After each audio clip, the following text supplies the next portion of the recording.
దేవుడు మీరు త్రోసివేసిన వాగ్దానాలను ఎవరు స్వతంత్రించుకుంటారో వారికే.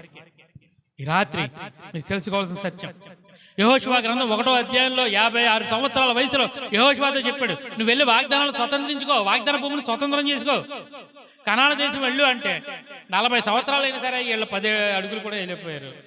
సగం భూమి కూడా స్వతంత్రించుకోలేదు. దేవుడు మళ్ళా 13వ అధ్యాయంలో ఇసుకుంటా ఉన్నాడు. మళ్ళా 18వ అధ్యాయం 3వ వచనంలో చూద్దాం చూడండి.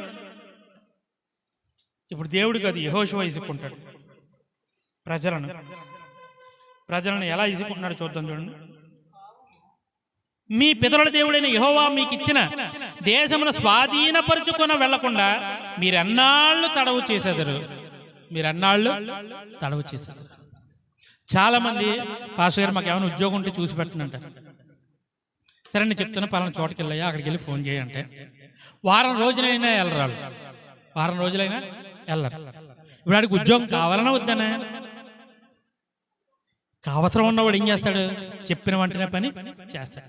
మరి దేవుడిని అంగీకరించి ప్రభువా నన్ను దీవించాను మనం అనుకుంటా ఉన్నప్పుడు, మరి దేవుడు దీవిస్తాను, నేను ఈ భూమిని స్వతంత్రించుకోమని చెప్తా ఉన్నాను, నీ వల్ల అనేక మంది దీవించబడాలి అని చెప్తా ఉన్నాను, మరి నువ్వు ఎందుకు సిద్ధపడట్లేదు అని దేవుడు ప్రశ్నిస్తా ఉన్నాడు.